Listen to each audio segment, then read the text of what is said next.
Hey Adrian, how's it going? Good, how are you? I'm doing great. Obviously, we're in this amazing place. There's tremendous value in coming to a place like this, physically being here, so you can, translate that authenticity to a movie like Coco. From a writing perspective, does any of this actually make it into the script, or is it all sort of incorporated later? From a writing perspective, yes, there are certain times where you're trying to, the tone of the scene that you want to create, and you want to describe the environment around it so that it supports it. So for a place like Monte Alban, one of the scenes where this would have been inspirational and we would have written into the script was when Miguel and Hector kind of wandered down into the area of the almost forgotten people in the land of the dead. We wanted them to be kind of closer to the water level, that they're kind of hidden away and kind of more towards the base of the world.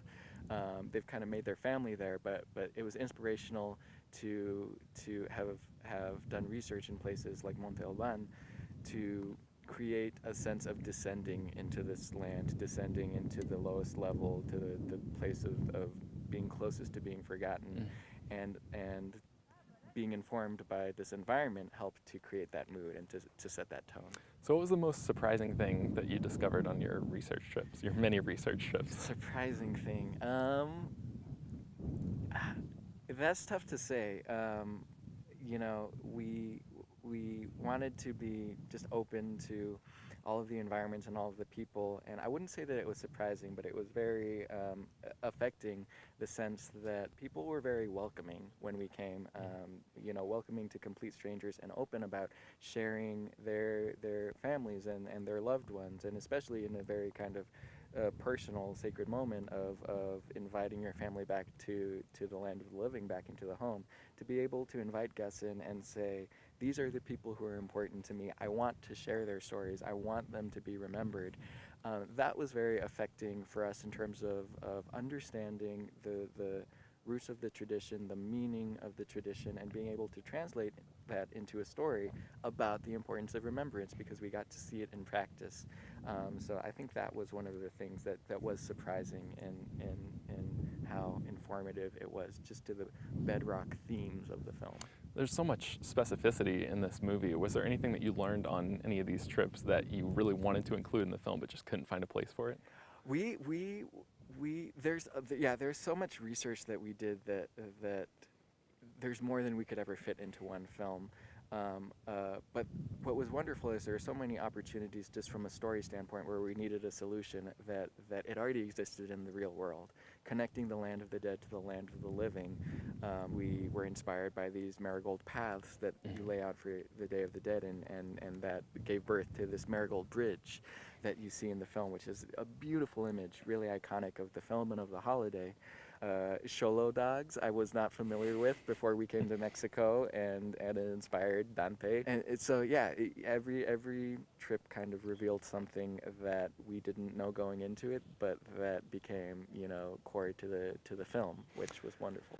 One of the things in the bonus features you talk about in one of the little featurettes is that the concept of the family giving Miguel their blessing sort of directly came from an event that happened in your life. Was there anything else that was incorporated into the movie that was sort of very personal for you in that same manner? Oh, I'm sure there was, but sometimes I'm not even aware of it. Yeah, that one came from an event in my own life. I think I grew up in a family that you know I'm not the greatest singer, but I can carry a tune, and the way that my family interacts with music is not so much from a performative standpoint, but from a connective standpoint. And that was one of the things that I really wanted to lean into in how we use music in this film, is not so much the sense that it is about being a wonderful performer or even being good at it, but the fact that it is a way that you can communicate how much you love somebody. It's a way that you can transmit traditions that are valuable to you, and it's a way that you can build community just by singing together, even if it's off key. And I love that understanding of music, which is very personal is reflected for all of the value it has beyond just being good at it. And you worked on a lot of the music in this movie. I did. I know "Remember Me" is a song that's sort of been covered to death. We've seen a ton of videos and featurettes, and that song is, you know, about how versatile it is. But I'm wondering if you can tell me a little bit about the creation of Poco Loco and like the song that Hector sings to Chicharron in the film. Yeah, those were so every song except for "Remember Me" and "La Llorona," I wrote with a woman named Germaine Franco, and we just really wanted to be able to, in the amount of time we had in this film, explore the landscape of Mexican music. And so for stuff like Poco Loco, we knew it had to be this energetic moment. It's the first time that Miguel performs on stage, and we wanted it to be buoyant and lively, and we talked about styles of Mexican music that had that quality. And son jarocho, which is this kind of percussive string ensemble style, was something that we both love, and we thought this would be perfect. And so we tried to build a moment out of those inspirations.